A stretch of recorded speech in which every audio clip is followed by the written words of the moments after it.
Right, good afternoon, everybody. I'm Ned Lamont from Connecticut, and I am the warm-up band for Governor Phil Scott from Vermont, who's going to introduce our amazing panel as regards energy disruptions, which is particularly relevant for Phil and I in New England, where we're at the end of the supply chain when it comes to energy. First thing happened when, I became governor 4 years ago. We did a tabletop exercise, assuming there was going to be a cyber attack on a power plant in Massachusetts and how that might impact the state of Connecticut and beyond. We got distracted with something called COVID, but this is still front and center. We were reminded how important it is, energy supply, energy reliability, and protection against potential disruptions, be it cyber or be it natural disasters. Christmas Eve, particularly cold spell, we had the potential of our lights flickering. That was a supply issue. We've got to think more long and hard about reserves and how we protect those reserves and what they can do going forward. We all suffered from Hurricane Sandy, thinking about our substations, thinking about with all the infrastructure money that's coming in, how we better position ourselves there. And finally, you look at some of the cyber attacks, just with Roy Cooper, you maybe know in North Carolina, where I'd say a terrorist went by and shot at a substation, and he just described to me, Jason, it wasn't just somebody shooting at a substation. They know where to aim and what they're trying to take out. Any one of those situations really could have had a blackout that directly impacted life and health of our greater communities. So that's what this panel is all about. Appreciate you being here. And Phil, appreciate working this council with you. Thank you, Governor Lamont, and I appreciate your partnership on this task force as well. And I look forward to working together over the next few months to tackle these really important, critical issues. Like Governor Lamont, I'm very concerned about the security of our energy infrastructure, in particular, the electrical grid. We just heard recently, it was over the last month or so, that there was a thwarted attack on electric substations up the road in Baltimore, Maryland. And this was followed by a report delivered last week on the number of attacks on our electric grid here in the U.S. And what we learned was that there were 169 incidents in 2022 alone, which was the most in a decade. In 2021, there were 96 and 88 in 2020. So as you can see, the numbers keep growing. And as eye-opening as this data might be, it doesn't include the climate-related weather events we've had, and we experience in the Northeast quite a lot as well, which are also increasing in severity and frequency due to climate change. Because of the devastation these incidents can have on life, property, and our economies, it's imperative we're prepared to respond on any large-scale disruptions in our states and territories.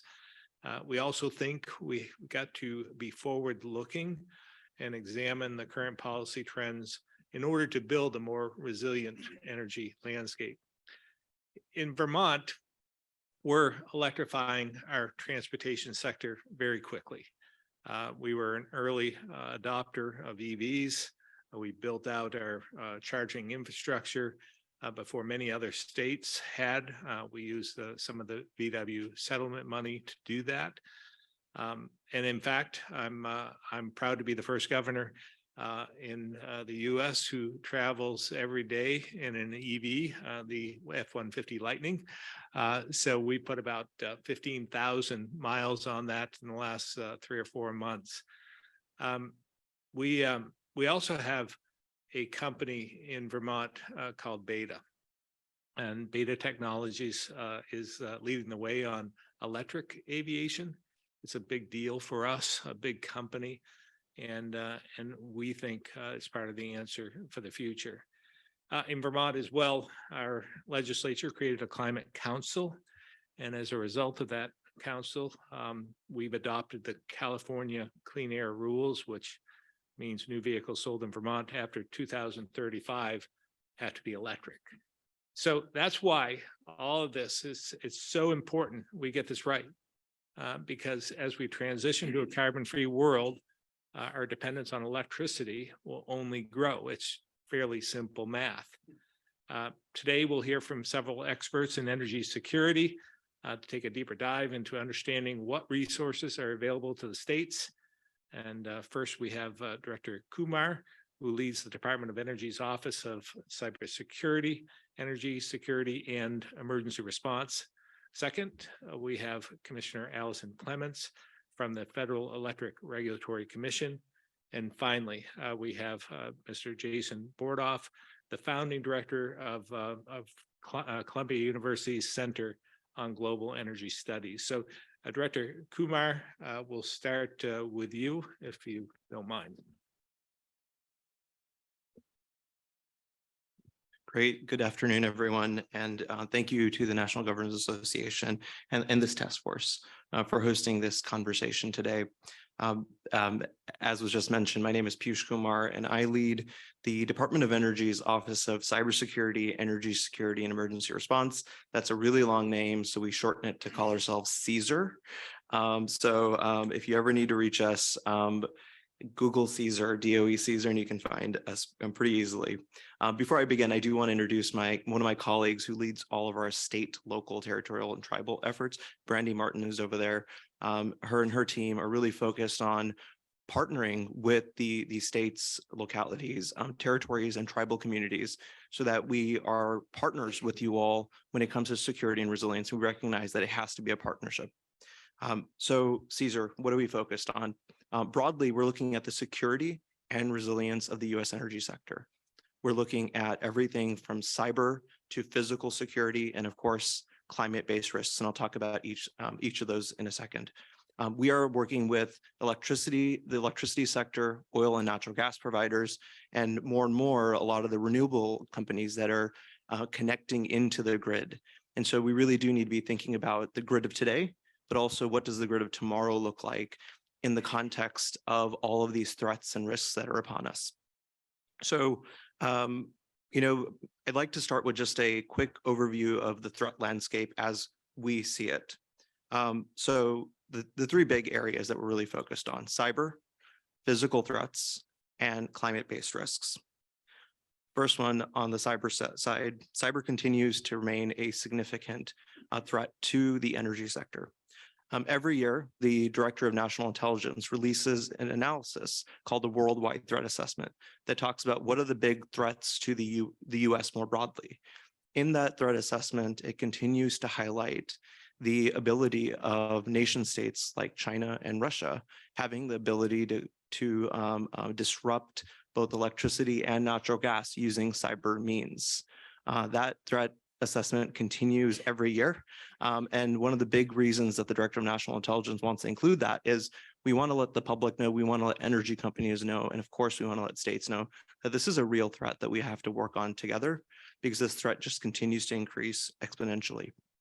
The Colonial Pipeline ransomware attack back in 2021 was one of those areas where you saw a cyber incident that ultimately resulted in energy supply issues across the country, certainly in the eastern part of the country, but of course, it also had a ripple effect across the country.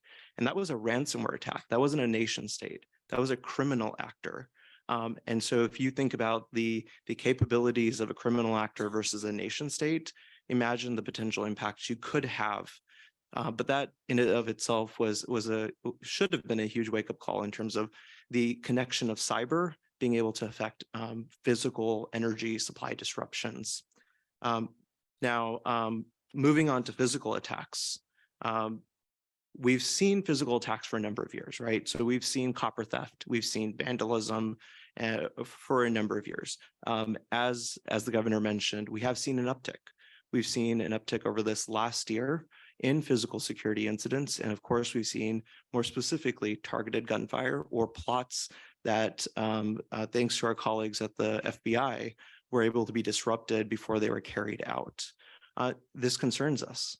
And we need to be thinking about how do we not only work closely with law enforcement to get ahead of some of these threats and these plots, and again, applaud the FBI for doing that in this recent incident. How do we continue working with law enforcement, not only at the federal level, but at the local and state levels as well?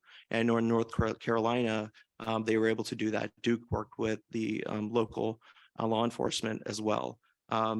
But we are seeing these physical security threats. What else do we need to do? And so one of the areas we're focused on as the Department of Energy is how do we build in security and resilience into the infrastructure so that if there is an incident, we're not without power for multiple days. We are actually building the actual substations with that resilience built in, but also the grid more broadly is built in with resilience so that if we see these incidents, it isn't going to cause a cascading impact. And so we have to be thinking about that going forward. Last but not least, climate-based risks. The reality is we are seeing an increase in climate-based risks and an increase in severity of some of these incidents. Wildfires and drought out west, to flooding in the Midwest, to hurricanes in the Southeast, and extreme cold weather in the Northeast. We really are seeing a range of these climate-based risks that we have to prepare for. And one of the things we recognize, obviously, when it comes to climate-based risks is they're different across the country. And so one of the focus areas for us at the Department of Energy and in my office is to partner with states and regions to really get a good understanding of what are the risks, what is the infrastructure in that part of the country, and how do we apply solutions to it. And when I talk about solutions, we have to look at policies, we have to look at standards, we have to look at tools and technologies, and then of course we have to prepare for a really bad day. And so how do we look at all of those pieces so that we can certainly buy down the risk as much as we can, but in a really bad day, we also have to be prepared to respond quickly and efficiently so that we can bounce back from an event if it were to cause an impact.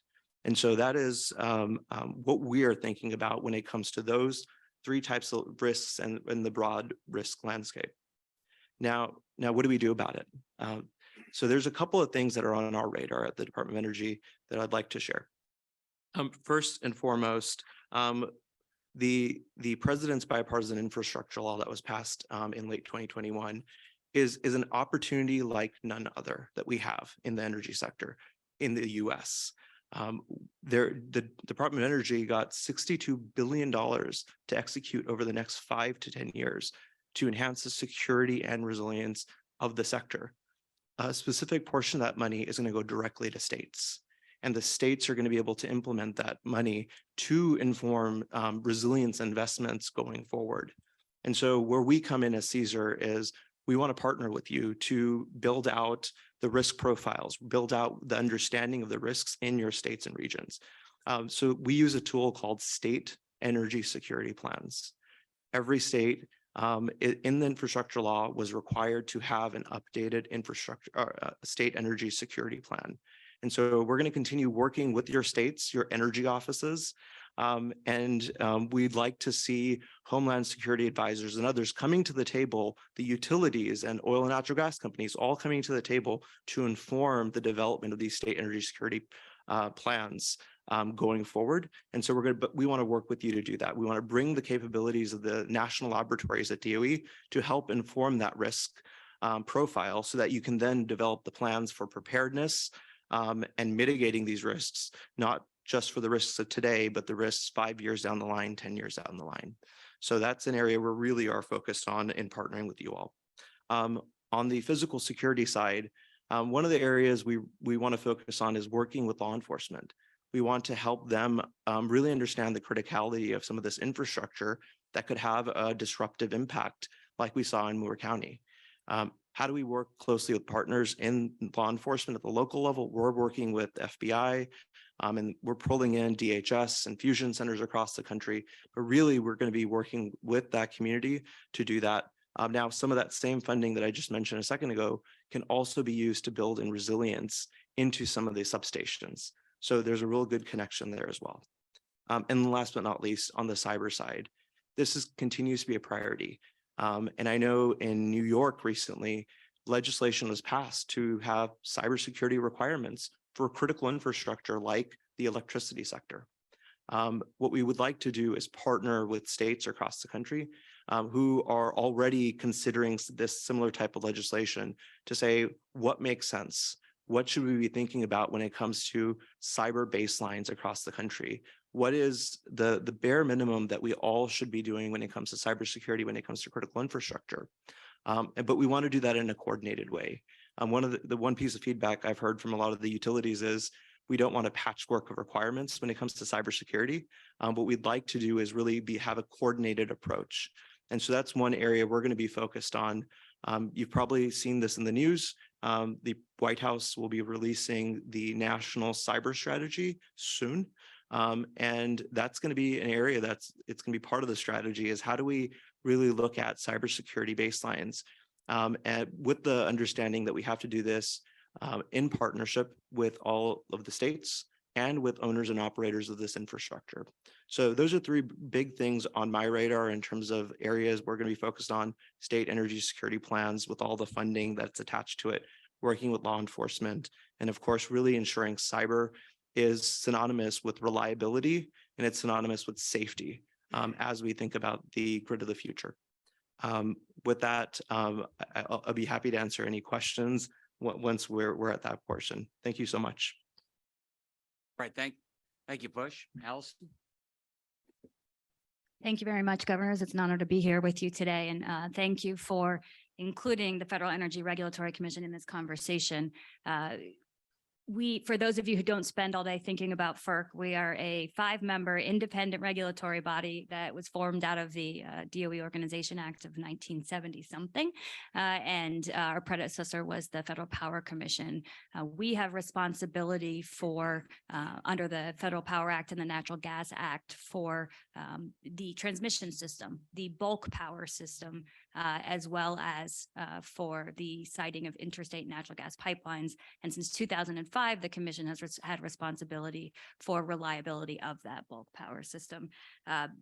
We are three members of when we are full, we are 3 members of the President's Party and 2 members of the other party with staggered terms, with the idea that we are independent in the exercise of our jurisdiction.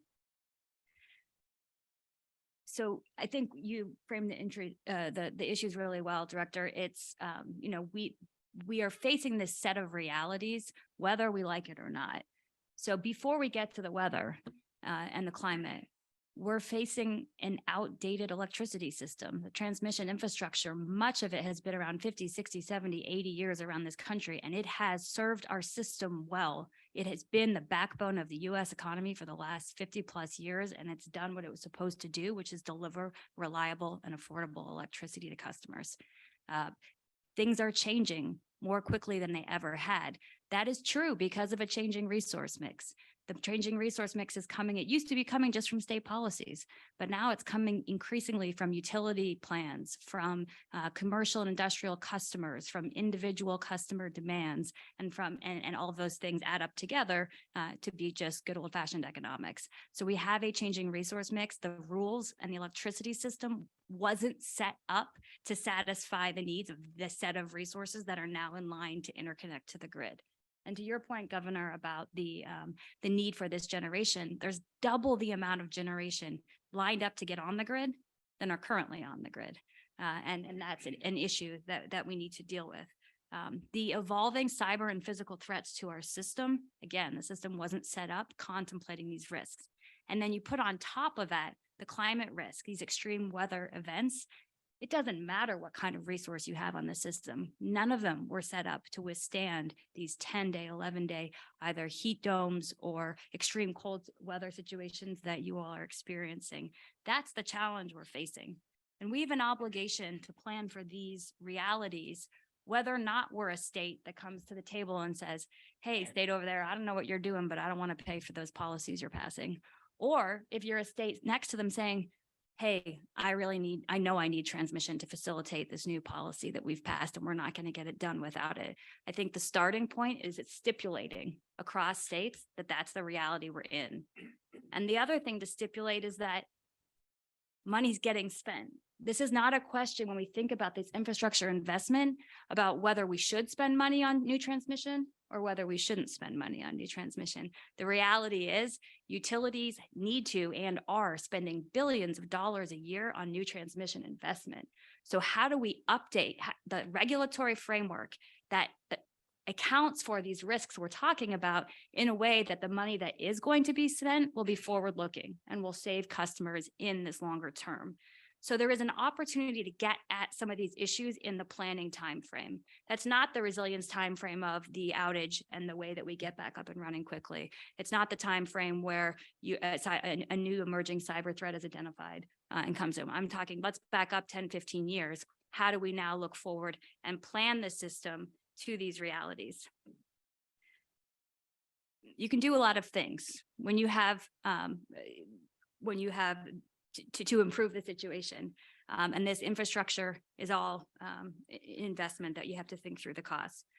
FERC has put forward a proposal for a regional transmission planning and cost allocation, which will thrill you. If you can print it out before you get on the plane ride home, I imagine it'll be really fantastic. But what we've done is say, hey, regions, utilities in the regions, get together and plan for these real scenarios. Look forward 20 years and say, what is our system going to need? What is electrification going to have done? What high and low and moderate gas price, impacts can we think about? What is the evolving physical and cyber threat going to require? All of those things get thrown into the model together and spit out the other end sets of projects. If we can start identifying the projects across those scenarios that will make a difference and mean good investments, at least low regrets or least regrets projects to put money into, let's do it. So we put forward this proposal that says, hey, regions, do that. We've given a great amount of power and influence to the states in those processes. We've proposed to require the planning to look at what those models produce, but then to say, all right, states, in your region, you all get together and figure out how you want to build that and pay for it. If you can't, the rule isn't finalized, but should we pass it in that sense, it puts the power in the hands of the states. And it acknowledges this reality that this federal piece of the transmission puzzle is one piece. It's a big part of the puzzle, but it's just one piece. And if the states and the rest of this country doesn't decide that we want to build transmission to make our system affordable and reliable in the manner that the United States deserves going forward, we won't get it done. And what a great time to have the IRA, to have the IIJA passed, and to have these funds available to work in this way. I want to give 2 examples of ways that states have worked together. Actually, I'll do 3 examples. The first is 2008, 2009, 2010. You may have heard of the MISO MVP projects, the multi-value projects. What happened was a bipartisan set of governors in the Midwest, I think it was North Dakota, South Dakota, Iowa, Wisconsin, and Minnesota to start, basically got together and said, we need to invest in our grid. We have changing policies. We have a lot of cheap wind on one side of our region that we need to get to the other. We're going to spend money on investment anyways. Let's talk about it. They got together. Eventually, Secretary Granholm, then Governor Granholm, joined the crew, and they came up with this modeling and this proposal to invest in regional transmission. And that's a success story, and it's a gift that keeps on giving. They didn't kind of wait and say, what's the federal government going to do? That agency called FERC, they're going to put out a rule. We're going to have to follow it. It's very boring and hard to get involved in. They got together and got creative, built projects that now during Winter Storm Uri, a decade later, and during Winter Storm Elliott, continue to pay dividends, pay for themselves over and over. And another example that it's just getting started to these governors, because of these governors and their neighboring governors, is the Northeast Transmission and Regional Transmission Initiative. Katie Dykes from Connecticut, June Tierney from Vermont have been really valuable in getting together and being really responsive as a group related to their regional grid operator, asking for studies, thinking about how they can do transmission more cost effectively together. And now we have this opportunity with offshore wind. I think there's a real opportunity there to say, hey, this is what we want our offshore grid to look like. Right now, what's happening is offshore wind's getting procured on a one-off basis, right? So you get a radial line, like an extension cord, you plug it into the shore and you bring in your power. That's great initially, but we're going to run out of headroom on shore for those resources to come online cost effectively. And simply going, line by line by line isn't a cost effective way as compared to studying, understanding what the entire system might look like or needs to look like in 20 years and building it out in that way. So I think the New England states are onto something. And in the same way, my understanding is that the governors are giving the technocrats like us, the regulators, the space through their support and buy-in to have those conversations and to get to yes across states who have varying policy priorities. we just approved, and I can't talk about the merits, a voluntary coordination of Western states on utilities in the West on resource adequacy. They got together again, went outside of kind of the understood way that the rules go related to grid upgrades and infrastructure, and put something forward to the commission that had buy-in from all of the states, all stripes of political persuasions, and we were able to approve that. And that's really exciting. I'll stop there on transmission, but it really is an important piece of the puzzle, not just related to facilitating the changing resource mix, but to ensure affordability and security going forward. The other piece of the puzzle before we get there, and I won't go into it today, but I hope you'll ask questions or think about it as well, is the demand side, right? Supply has this friend called demand, and they do this dance together. And the electricity system for 100 years, demand has been constant. It's been understood that, that it's been planned around a system that didn't experience 10-day heat domes, that didn't experience 10-day polar vortexes. And we need to put all of those options on the table when we're thinking about system security and system reliability, in addition to building out new infrastructure that helps to shore up supply. That's a place where governors and energy offices can say, and that's a place where we can kind of step back from our jurisdictional silos as the federal government and the states and say, hey, utilities, hey, state program offices, what are you doing related to the use of demand response, distributed energy resources, and on the existing system, grid enhancing technologies? How can we squeeze more juice of what we've already paid for? So there's a lot of exciting opportunity there, and a lot of chance for you all to influence those outcomes in your states. So I'm really excited for the opportunity to keep working with you all on these issues and to support the efforts that states like yours are demonstrating. Thanks. All right, thank you, Allison, and Jason, bring us home. Okay, thank you. Thanks, Governor Scott and Lamont, for the invitation to be here today, and great to be here with Piyush and Allison. I'm as you heard in the introduction, run the Center on Global Energy Policy at Columbia University. For those who don't know it, I'll just say we exist to be a resource to help policymakers. We're the largest university-based energy policy institute in the country. We have a team of about 100 deep experts in all aspects of energy, global and local, to take the knowledge that exists within a great research university, but not just publish academic articles. Few who've served in policy have the time to read, but to be a resource to help policymakers in the formats and timeframes they need. So Andrew Gambiner, who leads our policy team, is here. And if there's anything we can do to be helpful, please let us know. My background, I'm going to zoom like way back out, because my background, I was the energy advisor to President Obama at the National Security Council. So my own background is thinking about energy security, energy disruptions in a global context, in global markets. And I just want to say a word about the risks we face today and the increasing risks we are going to face in a disorderly, volatile, messy, multi-decade process of energy transition, which is what I've been spending a lot of time thinking about, and one of the things the Energy Center works on. So if you talk about, energy security is back front and center in the conversation about energy and climate. And it means lots of different things. If you're sitting in Pakistan with 16 hours a day of rolling blackouts, energy security means one thing. If you're concerned about the price of heating oil or gasoline in the US, it means something else. But other than a pandemic or a recession, carbon emissions have been going up each and every year. So we're not doing a great job at solving our climate security challenges. Globally, we're kind of failing at energy security now too. And that is exacerbated clearly by Putin's unjustified invasion of Ukraine. But there are other underlying factors there that are going to be with us for some time to come, even if that crisis hopefully reaches some resolution sooner rather than later. When you think of energy security, it was interesting to hear Allison sort of say the system was not set up for the risks we face today. You were talking about the grid. I think the same is true for global energy security. So we have, when you say energy security, we tend to have a conception of what that means that was framed by the Arab oil embargo lines at the gas station in the 1970s oil crisis. The risks we face to energy security in the decades ahead are totally different from the risks that we faced in the 1970s, but the toolkit that policymakers have to deal with energy security risks was created in the wake of the 1970s energy crisis. We decided to put a bunch of oil in salt caverns and have strategic stockpiles in case we needed them. We created a cooperative arrangement with other large consumers through the International Energy Agency to coordinate releasing stocks if we needed it.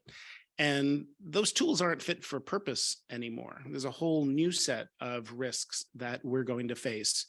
I think when you talk about energy geopolitics, you will often think of the Gulf, the Middle East, OPEC, and oil. If you're in Europe, you might think of Nord Stream 2 and Russia and natural gas.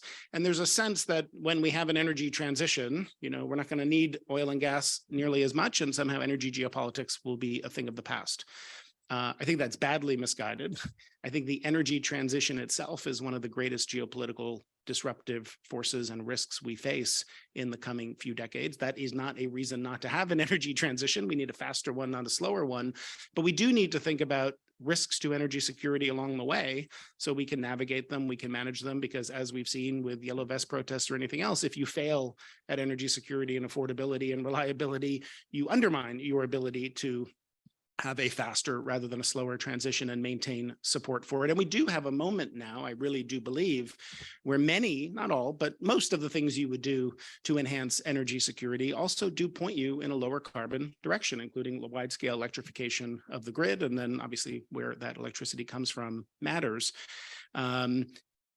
There's growing urgency to deal with the climate crisis, but energy security, as we're seeing in Europe, as difficult as it is to get things permitted, and it takes years and years to do renewable projects, right? Germany built 3 LNG import terminals in 8 months. When energy security is at risk, you will jump through hoops to figure out how to permit the infrastructure you need and build the infrastructure you need.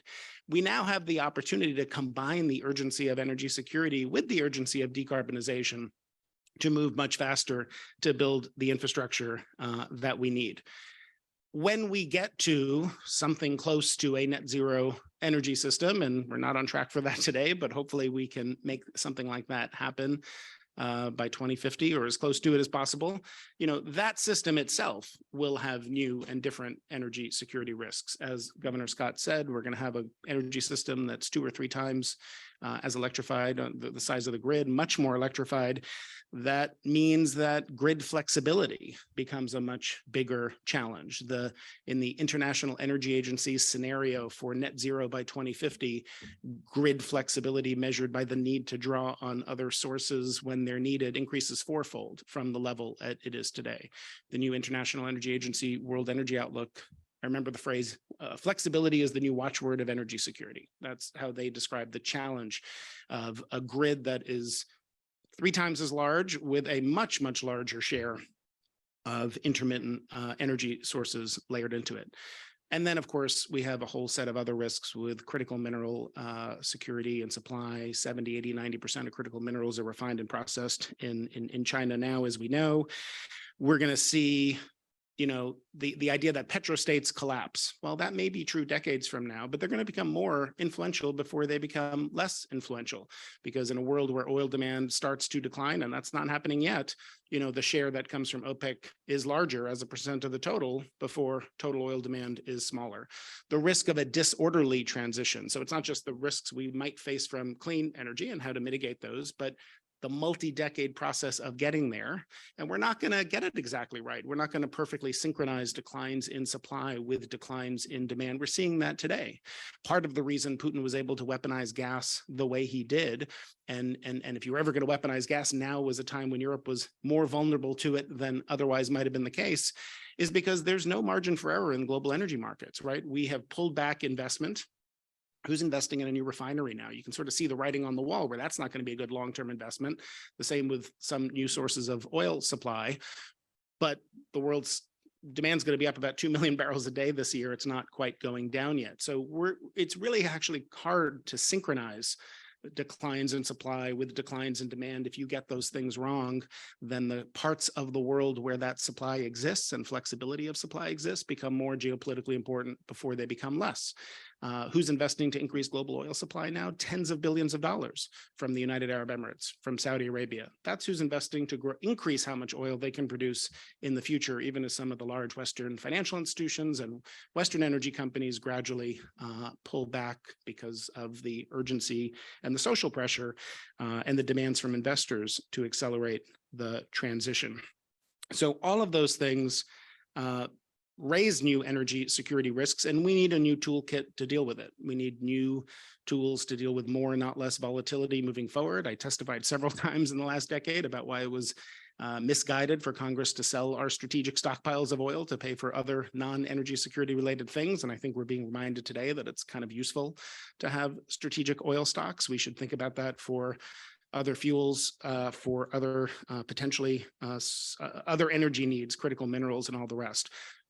But over time, the risks in an energy transition, when you think about supply chains that are broken, or how we're thinking differently about industrial policy, the need to either make domestic or friendshore where a lot of the components and technologies for clean energy come from, those are inputs to a finished good. They're not the daily flow of energy itself, right? If you see China, for example, were to restrict access to solar panels or to some critical minerals, that doesn't affect electricity flow today. It affects your ability to buy a new electric car. You see delays in all of that.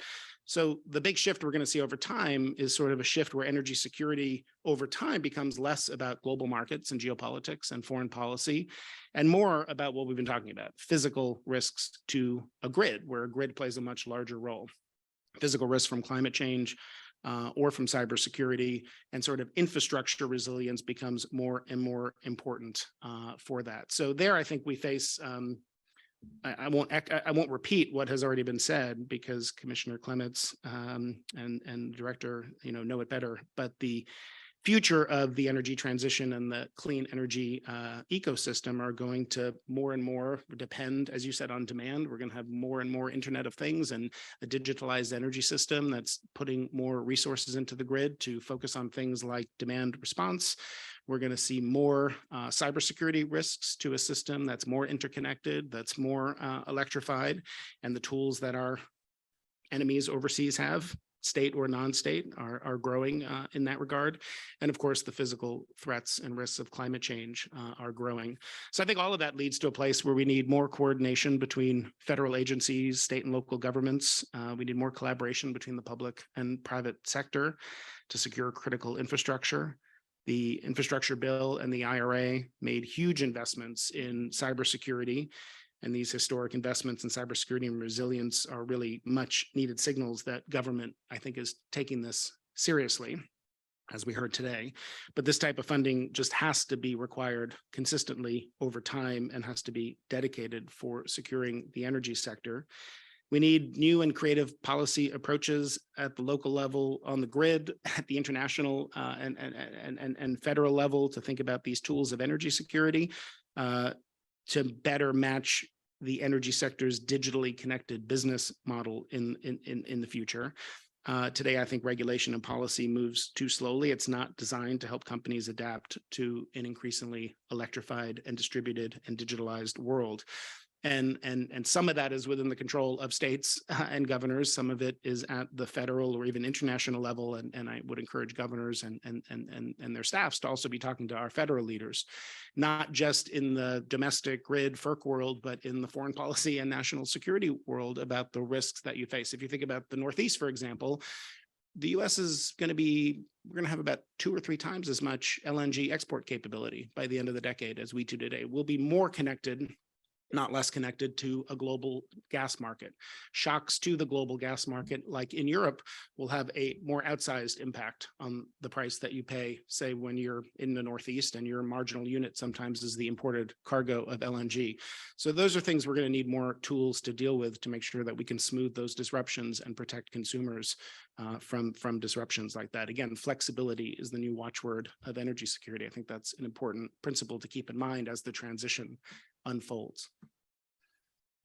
All right. Well, thank you, Jason, and everybody. And Governor Guam may have a perspective on the geopolitical risk, but let me bring it a little closer home, if I could take the first question. My security guys come running up and they say we've got a credible threat on the dark web seems to come from the Donbass region in Ukraine.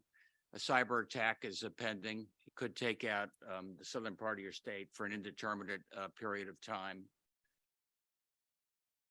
What is our response? How do we figure out the credibility? And what are the types of things Phil and I could be doing now to make us put us in a better position if this happened in the future? Go ahead, Bush. That's quite the scenario, but at the same time, it's something we should be preparing for. What we are focused on doing in my office is making sure that we provide states with the tools to prepare for that type of incident. We have to have the playbooks ready now so that we're not trying to develop them during an emergency.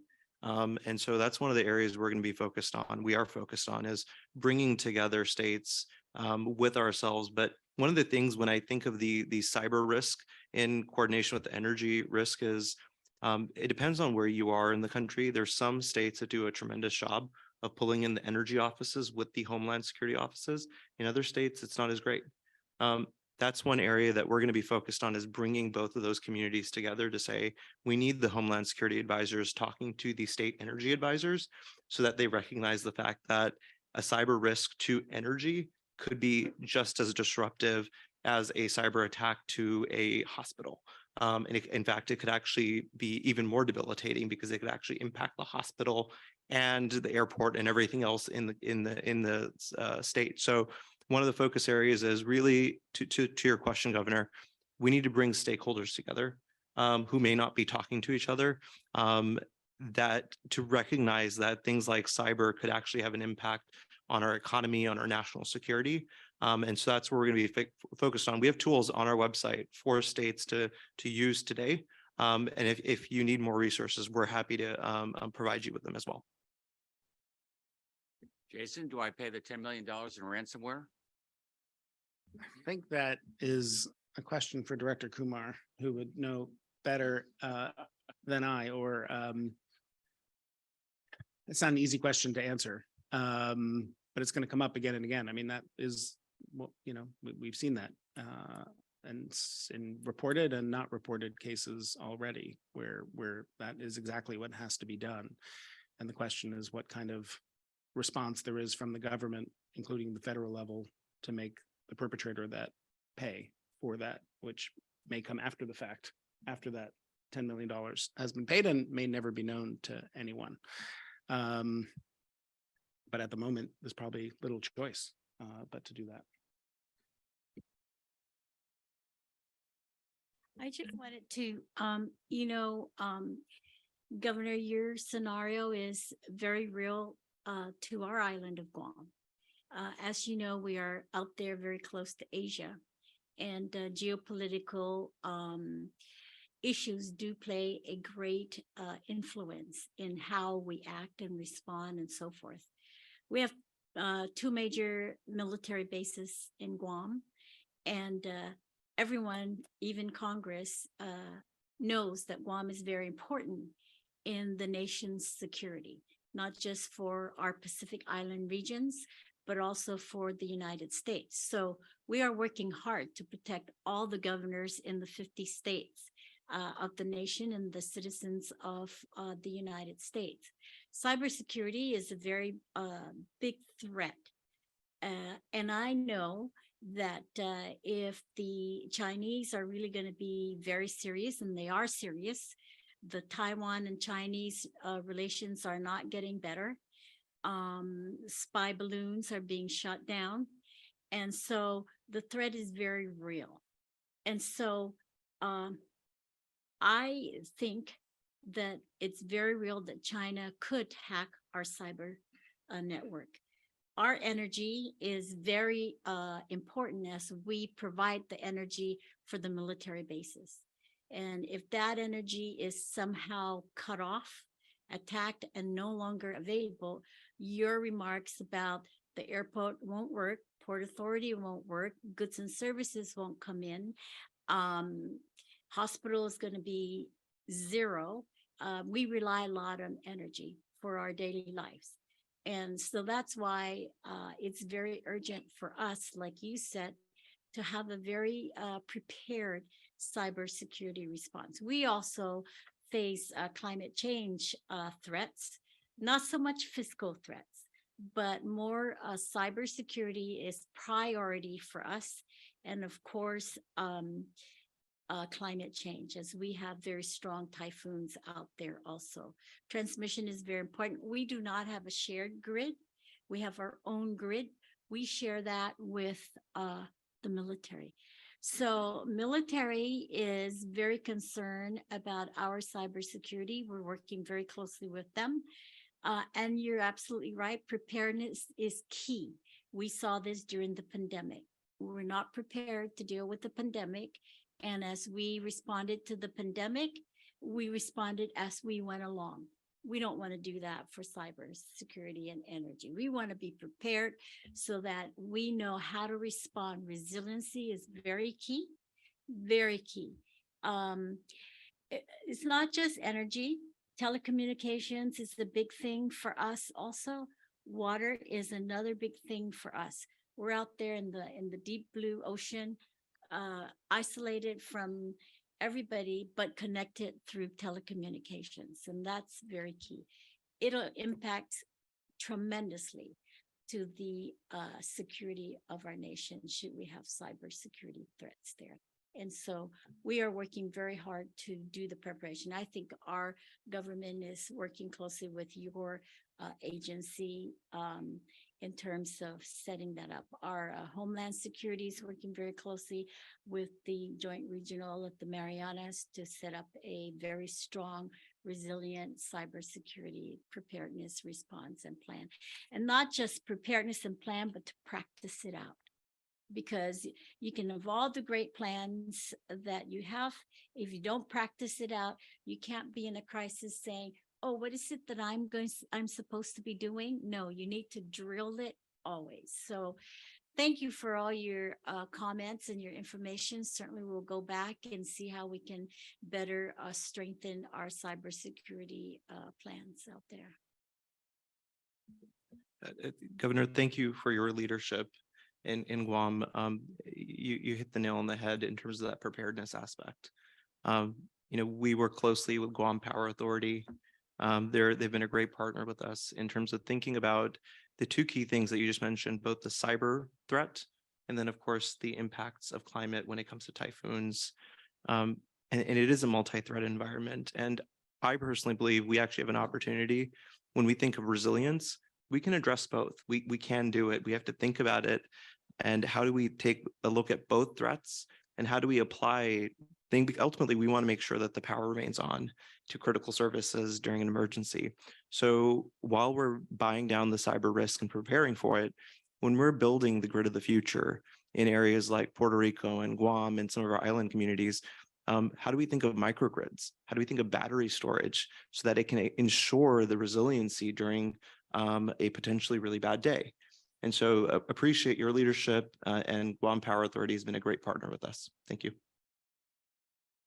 One thing comes to mind on the cost related to the preparedness. FERC has jurisdiction over the reliability standards for the bulk electric system. So other than Texas and the continental US, all of your utilities are subject to these reliability standards, the investor-owned utilities. And this administration in particular, and particular members of the utility industry, leaders in the industry, have done an excellent job of putting together these various agency private interactions in a way that is helpful to keep information current, to chase the evolving threat. What FERC does is provide foundational standards, right? Reliability standards that these utilities have to satisfy. And to your comment, they don't want regulation from 10 different agencies telling them what to do. But you can't, we have, I think, gold standard foundational requirements. The threat is always evolving beyond that. And so the cost of satisfying those standards is important. And one thing that I think states could play a big role in is helping their utilities understand expectations related to satisfying these standards and going beyond them. What happens is the North American Electricity Reliability Corporation, NERC, decides on its own, or FERC tells it that we need a standard on area X. Let's say we need an improvement on our cybersecurity standards related to internal perimeter monitoring or internal monitoring. And then these utilities get together and they come up with the standards themselves. Everything they do costs them money, that cost gets passed on to their customers. So it's a real tension between going all the way or taking another step above and beyond and having to pass that cost through ultimately to customers. Now, the IIJA is a great tool, could be used as a great tool related to that concern. I think energy offices and governors can say, help utilities understand expectations and the state plan, as well as messaging the fact that, you know, ultimately it's hitting your constituents' pocketbook.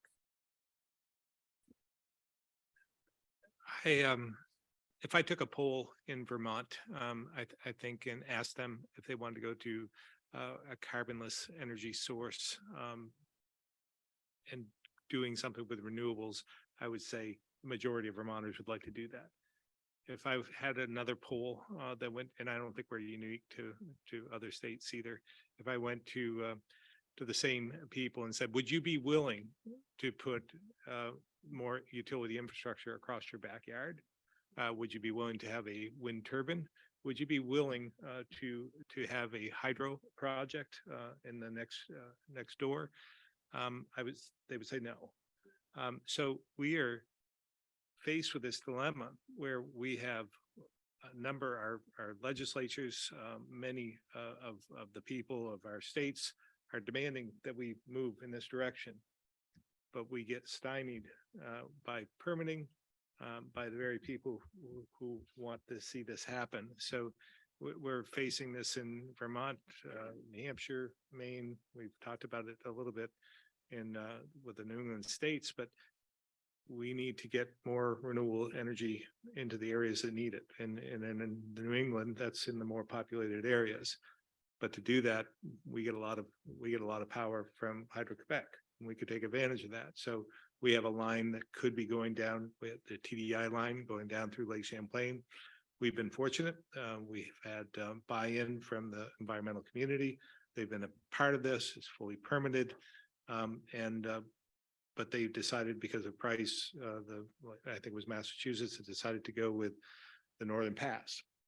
Northern Pass was turned down by many environmental groups, and then moved on to Maine. That is being challenged at this point in time. So again, we're put in this tough position to get things done, but our hands are tied by many who want us to do this quickly. So I don't know as you have all the answers to that and how to fix it, but you know, if this is really a crisis, this is something, if climate change is something that we need to solve at this point, mitigate, then we're going to have to make some tough decisions as a society, you know, and that goes back to Washington as well. I mean, we're going to have to make, we're going to have to move forward somehow, some way, and somebody's going to have to make those decisions. Echo that. I think it's very well said, and I've written that, you know, do we believe the rhetoric we use when we say things like existential crisis? And if you believe that to be true, we would obviously be acting differently than we are. And we want to, it's really important to have an environmental review process. It's really important to understand the impact of clean energy projects and use that information to minimize those impacts. But there may be impacts. There may be trade-offs. I'm really proud to be a trustee of the Nature Conservancy in New York. It's an extraordinary organization that has protected the environment in that area for a really long time. If you're going to develop, we need to industrialize the oceans to have a clean energy transition. That we need to minimize those impacts, understand the impacts on fisheries and the ecosystem, the ocean ecosystem, but it may not be zero. And then you have difficult choices to make about how you weigh those against the threat of climate change. And I think sometimes we don't fully appreciate the scale and magnitude of this transition, how big the numbers are and how much infrastructure we need to build and how quickly we need to build it and how much steel we have to put in the ground. If you want to take targets like net zero by 2050 or whatever target you're talking about seriously. And then we need constructive community engagement. We need and we need different models. Permitting reform means a lot of different things to a lot of different people, but we definitely do need a different approach to how we think about approvals, permitting, community engagement in order to be able to build this as quickly as we need to build it. You know, we'll see what Congress does on this front and if how that's going to play out. And that goes right to my comment of we're not going to build transmission if this country doesn't want to. The person whose backyard is impacted, the person whose church parking lot is impacted, the person whose farm is impacted, that's always going to be real. How much can we do before we get to that point to help? There are a few things within FERC's jurisdiction in the longer term planning timeframe, again, where my comments centered on bringing states to the table in planning processes. If you have robust planning processes that really look across extreme weather scenarios, that incorporate proxies for the type of physical and cyber threat that we need redundancy for, to think about gas price volatility, and states have the ability to influence that planning process, then on the other end, there can be more buy-in from that state when it comes to someone else in the state for siting approval that, yeah, we need this project. This project was done. Is it going to solve all the problems? Absolutely not. But it's a way to influence the process early on that then helps facilitate building on the other end. Building in existing rights of ways, building next to highways, building on train tracks, all of these things there's creative anecdotal examples of things coming to pass that are exciting, expensive, and long-term. I had one other thought on that, but the other reality is that it costs money for states to participate in these processes up front, and you all have your own set of issues on the table that you're dealing with on a day-to-day basis. So how do we create that opportunity and leverage conversations like this towards helping you do that cost effectively? And I know we're out of time, but one more sentence. There are more and less transmission intensive ways to have an energy transition, and that might lead you to think differently about things like nuclear power, or renewables are a major part of a transition. They're not the only solution to the transition. I think that's it. Like you said, folks, prepare for a bad day, but planning will also help us avoid that bad day and make sure we can have a safe carbon-free future. And I want to thank our amazing panel for your good thoughts. We didn't have enough time for a lot of questions, but if you could stick around, maybe informally people can come up and have their questions answered. Bill? Thank you very much, Ned, and thank the panelists for their input. This situation isn't going to be solved overnight, and we'll probably be back at this at another meeting in the future. So we thank you for your service.